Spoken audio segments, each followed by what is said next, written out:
The year is 1089 in England. It has been more than 20 years since King William the Conqueror sent his troops to the north of the country to unleash a campaign of blood and destruction. It was known as the Harrying of the North.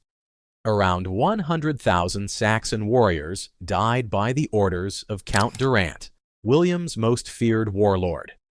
That's how he gained complete control of the region, along with his sons, Lord Artus and Lord Romain. The few who survived the massacre now live in constant fear and anguish. Only a miracle can save them in this desolate land. A mysterious man makes his way to the remains of a destroyed village. A commando of guards soon appears, demanding tribute for traveling through Durant's territory. The man obeys, taking out a coin and also a sword. In the blink of an eye, the warrior kills the guards, but not before making it clear that death is their only payment. And that's how we meet the Shadow Walker, a warrior as enigmatic as his nickname, who travels the north with a clear purpose: revenge. In their fortress, Lord Artus and Lord Romain witness the arrival of a messenger knight. His message: a slain guard. While Romain prefers to wait for his father's return, Artus reminds him that they are in charge in his absence. This problem is theirs.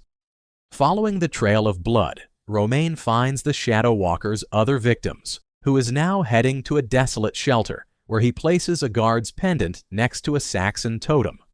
By the time Romain and his men appear, the Walker is already gone. Frustrated, the Lord destroys the totem, exclaiming that those things are nothing more than meaningless superstitions.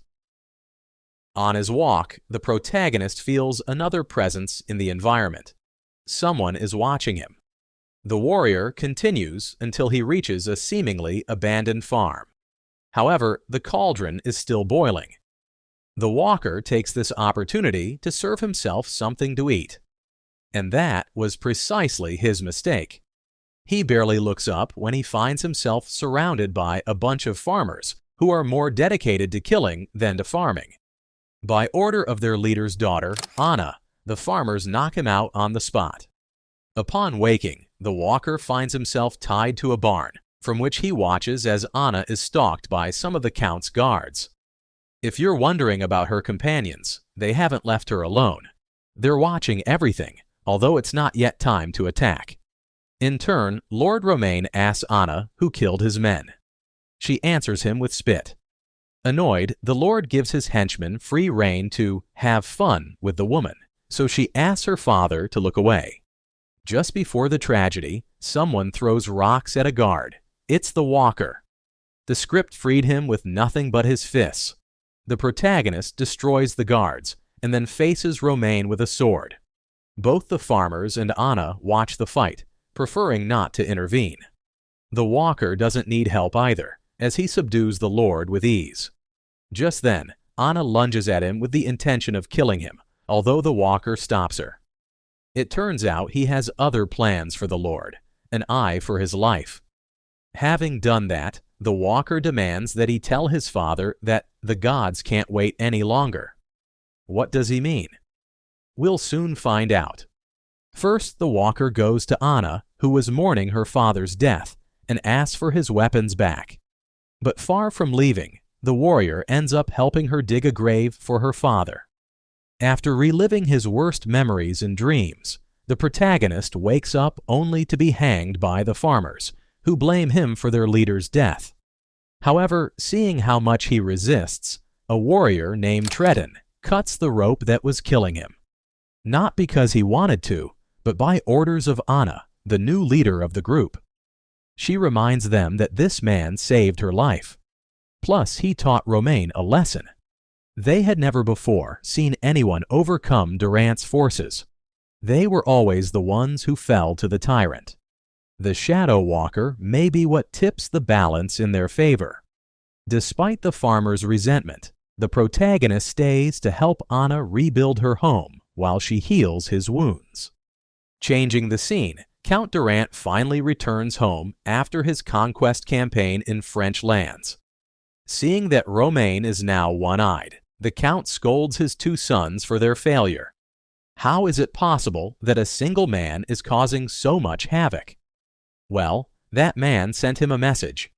The gods can't wait any longer. Those words resonate in the Count's mind, as he heard them from his brother Marin when he murdered him in cold blood to usurp his throne. Faced with such betrayal, Marin warned him that the gods would punish him, to which he replied that he'd have to wait. Surprise! The wait is over. Returning to Anna's farm, she is informed by her men that Artis is burning their homes. The walker immediately launches an attack, taking advantage of the fact that the Lord doesn't have many escorts. Or so he thought. Nevertheless, the protagonist doesn't stop, and his companions follow his example. Together, they break the guard's barrier and unleash a no-holds-barred battle in which they are outnumbered, though not by much, given that the other farmers are encouraged to fight thanks to the walker's momentum. Seeing himself outnumbered, Artis chooses to retreat, but is hit by a farmer's arrow. Despite the victory and their valuable prisoner, Traiton believes that Durant will send his entire army after them. Anna doesn't disagree, although she also shows him how strong they can be under the walker's leadership. For the first time in their lives, they have a real chance of overthrowing the tyrant. The local tribes soon hear the news and join the protagonist, thus swelling his ranks. Through an informant, Count Durant learns that his son, Artis, is a prisoner. For that reason, he refuses to send more soldiers to King William, as his priorities have changed drastically. Free my brother and the Count will leave you alone forever. The walker seems to accept the deal, sending for Artis. However, he ends up subduing the Lord in front of his brother and makes him confess that his father plans to attack their territory in a few days. Consequently, the protagonist assassinates Artis, earning Romain's eternal hatred. Knowing that war is approaching, the farmers sharpen their weapons and improvise a fortress with what they have on hand. The soldiers may be superior in weaponry, but never in ingenuity. Afflicted by the death of his son, the Count prays to God for answers. Who is hiding behind the walker? Why is he so determined to overthrow him? Those answers will come in due time. As night falls, the farmers celebrate their last moments of peace, with the exception of the walker, who prefers to seclude himself in his hut to sharpen his weapons. Anna notices his absence and soon visits him to teach him her concept of peace, one that requires both of them to undress. You know what happens next. In dreams, the walker remembers the day his life changed, when he witnessed the assassination of his father at the hands of his uncle Count Durant. All this time, the walker had been the facade of the North's legitimate prince. However, he is not doing this for a throne, but for his father, Marin. Without revenge, his soul will not rest in peace. The next day, the protagonist wakes up to the screams of his companions. Durant's army has arrived, and they came with a surprise. 6 Vikings from Scandinavia, 6 merchants of death that once they enter combat, there's no stopping them. In other words, they are berserkers. These beasts are the first to attack, so the farmers try to stop them with arrows. It doesn't work. With no other option, the walker orders his men to retreat so that the berserkers only focus on him. That way, he lures them into the forest where he hunts them one by one. Ingenuity over force. However, the next warrior gives him a harder time. Hearing the walker's screams, Anna immediately heads in his direction, regardless of the retreat orders.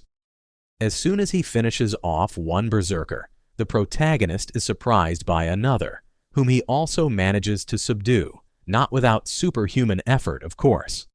Just then, another warrior appears before him. This isn't a berserker, but Count Durant himself. The walker had been eagerly waiting to face him. The gods are hungry? Well, they'll be quite satisfied. After an exchange of blows, the walker manages to mortally wound Durant and finishes him off with the same daggers with which he murdered his father. It is then that he reveals his identity. You have fallen at the hands of your nephew. Due to his father's delay, Lord Artus deduces that his father has died, so he prepares his men for the final assault.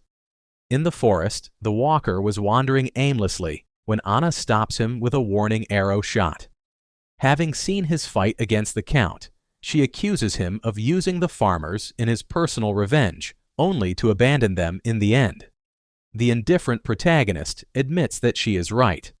Revenge is the only thing that matters to him. Having said that, he continues on his way. Upon returning to her people, Anna informs them that they are now completely on their own. It's not something new either. It's just that this time they must face an entire army. Death is their sentence, but at least they will fall fighting. Although Romaine's first line falls in battle, the other soldiers manage to penetrate the farmer's fortress, so Anna orders a retreat. Of course, she stays to defend the escape route along with Tridon and her best men, unleashing a true massacre. While the farmers resist as best they can, Romaine's men keep coming. One by one, the brave rebels fall like flies. Only a miracle can save them, and there is the miracle. With the walker back in their ranks, the farmers fight more fiercely than ever, both for the fallen and for the future of their people. Unfortunately, the protagonist, who was already badly wounded from before, begins to give in to his enemies. He is an easy prey for Romaine, and he is an easy prey for Anna. At the same time that she pierces him with her spear, he stabs her with his knife. The last tyrant has fallen, but at what price? In her agony, Anna falls into the arms of the walker, who laments all the death his revenge has caused. She then shows him that he is wrong. All those warriors who fell in his name actually did so for their freedom, and there is no more noble cause than that. With her last breath, she mentions that he is now free too.